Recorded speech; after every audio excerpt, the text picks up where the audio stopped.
Un saludo a todos. En este video vamos a personalizar la interfaz para loguearnos que nos ofrecen las aplicaciones de ASP.NET cuando utilizamos el servicio de autenticación. Comenzamos.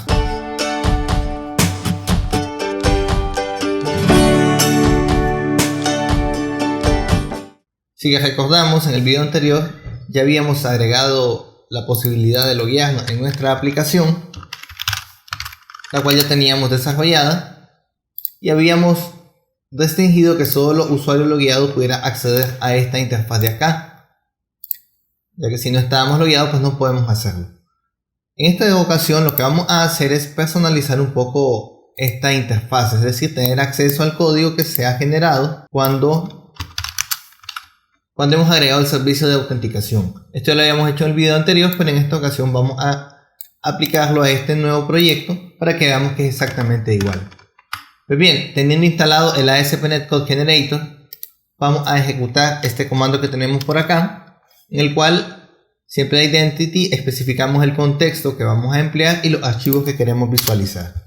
Una vez generada toda la información, esto ha quedado directamente en Alias, Identity, Page, Account. Aquí están todos los archivos que se emplean en el proceso de logueo. Está el de login, el de logout y el de registro. Cada uno tiene el archivo de la interfaz y el archivo del código C# que acompaña al funcionamiento de esa interfaz. Por ejemplo, si queremos trabajar con el archivo de login, vamos a detener este proyecto un momento. Vamos a ir al archivo de login, podemos observar acá todo el código asociado al logueo. Podemos quitar, por ejemplo, todo el texto de la derecha que no viene bien tal vez para nuestra aplicación. Sería todo este section que tenemos acá. Vamos a eliminarlo. Y vamos a ejecutar la aplicación nuevamente para que veamos que los cambios surten efecto. Vamos a login y efectivamente vemos que la interfaz nos ha quedado sin lo que tenemos a la derecha. Bien, podemos hacer más modificaciones, como por ejemplo si no quisiéramos trabajar con el email sino con el username, pues para ello tenemos el código C# correspondiente. Recordemos que también Registers pide el email, el password y el password de confirmación, pues podemos agregar que de paso nos pida también el username. El username ya está como campo dentro de la tabla ASP.NET User. Lo que ocurre es que tanto en username como en email se copia el mismo valor, como podemos observar. Es decir, en ambos lados se copia el correo. Esto lo podemos mejorar, incluso podemos añadir más campos a esta tabla sin ningún problema. Vamos a trabajar la parte del username entonces. Vamos a detener el proyecto.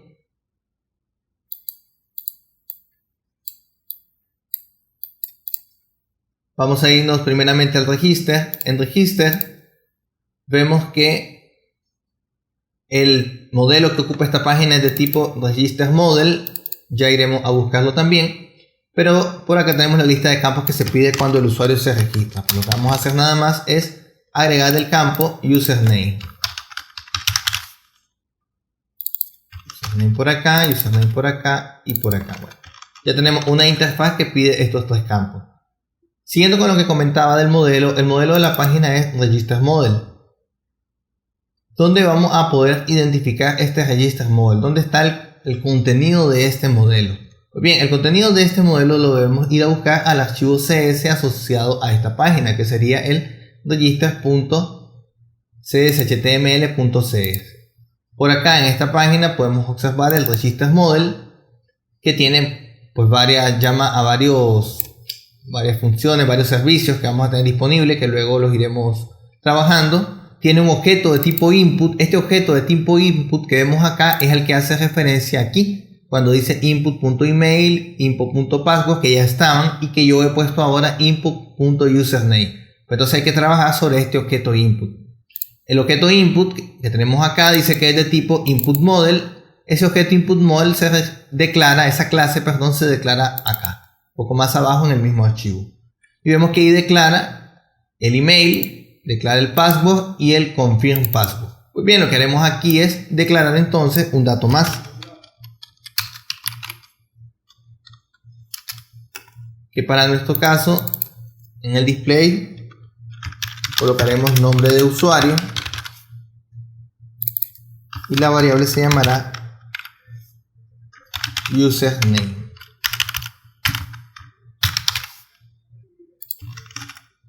no es un email, así que vamos a quitarle esto. Vamos a decir que simplemente es requerido el campo, nombre de usuario, username y listo. Bien, entonces ya con esto la interfaz pues sabrá reconocer este campo que está acá. Lo que tendremos que hacer ahora será que este campo sea almacenado entonces en la base de datos. Para ello nos vamos a Register y siempre en este archivo, que tiene la verdad bastante código mezclado, podemos decir, un poco más abajo vamos a encontrar la función onPostAsync.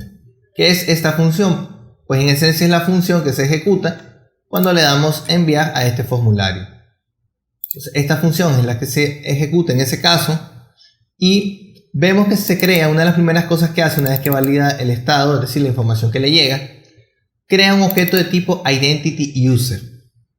En .NET Core también, el usuario, la información del usuario está guardada o se almacena en un objeto de tipo IdentityUser. La información de los roles se almacena en un objeto de tipo, o una clase, de tipo RoleUser. Pues bien, aquí lo que se hace es crear un objeto de tipo IdentityUser y se asignan algunos valores, en concreto dos, el username y el email. Y es donde vemos que al username se le está asignando el email igual que al email. Pues bien, aquí es donde vamos a cambiar. Vamos a decir que para el username se asigne el username como tal, que es lo que tengo, que es lo que quiero hacer, que es el dato que he agregado al modelo que es input. Este input, recordemos también que es una variable, pues que ya lo hemos visto un poco más arriba. De hecho lo tenemos por acá. Es esta input que estamos hablando aquí, hace un binding, es decir, se enlaza a las propiedades de la interfaz que serían estas de acá, a username, email y password.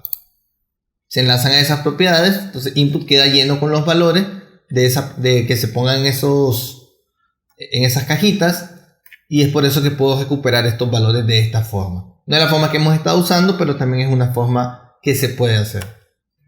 Una vez que eso se hace, que se cree el objeto, se llama el User Manager. User Manager es una clase, un objeto de tipo User Manager, que es la clase que nos va a permitir interactuar con la tabla usuario y con operaciones de las tablas que tengan que ver con el usuario.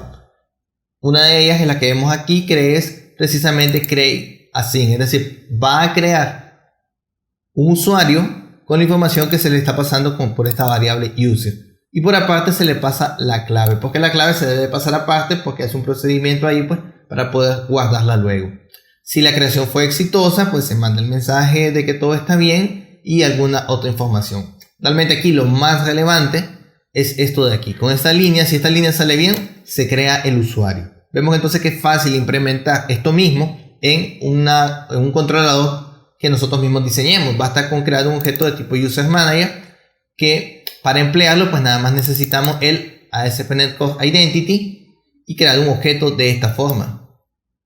Lo creamos así como lo vemos por acá y ya luego pues en el constructor inyectamos la dependencia igual que lo hacíamos con el contexto de la base de datos. Entonces es bastante cómodo y fácil de usar. En otro video pues también lo vamos a emplear. Una vez que se crea el usuario pues se hacen algunas validaciones y por último se utiliza la llamada a otro objeto propio de la identity, que es el Sign Manager, es el que se encarga de manejar lo que tiene relacionado con el logueo.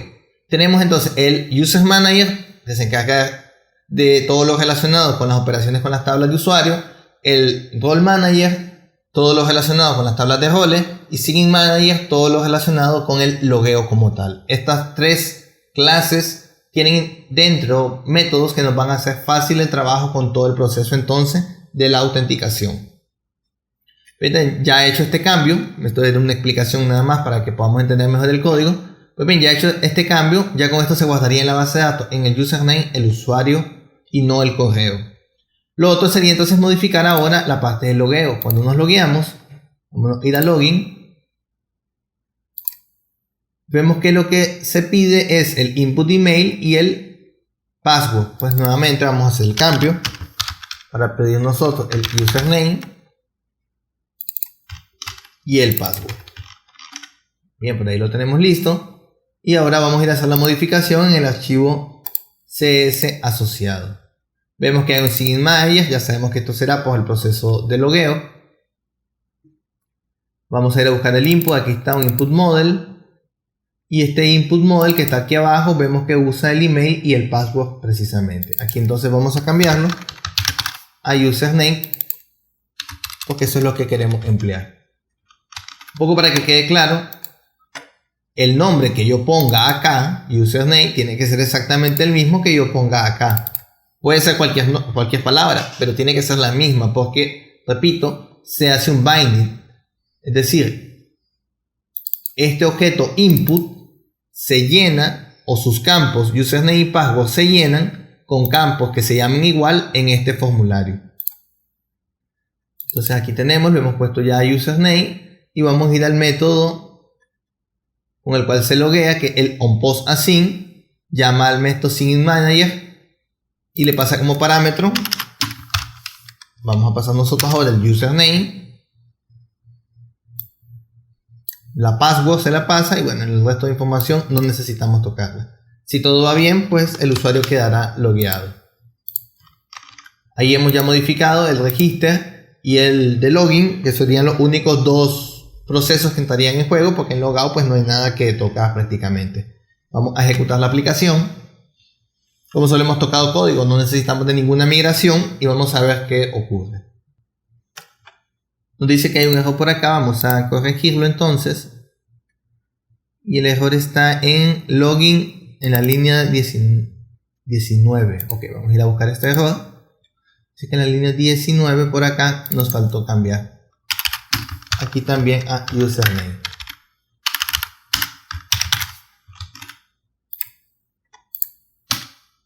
Vemos que ahora sí todo se ejecuta sin problemas.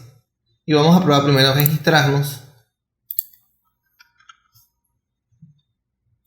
De hecho voy a eliminar el usuario que ya estaba mejor. Ya no hay nada. Esto por cuestión de que recordemos que este usuario en el username tenía el correo. Entonces voy a volver a crearlo.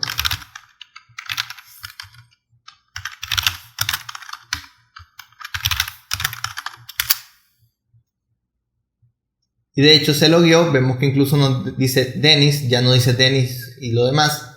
Pues es un hecho que se logró registrar y se logró hacer el logueo sin problemas. Si ahora revisamos acá, vemos que en username dice Dennis y que en email pues aparece el correo como tal. Podemos desloguearnos y volvernos a loguear.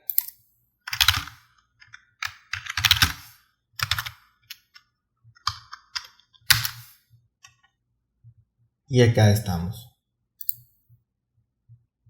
Con esto hemos modificado entonces la interfaz de logueo. Si quisiéramos hacer algunas otras personalizaciones, pues habría que tocar un poco más de código. En esencia, derivar de la clase Identity User, ya que la clase Identity User solamente posee estos campos que están acá. Espero que este video sea de utilidad y nos vemos en una próxima ocasión.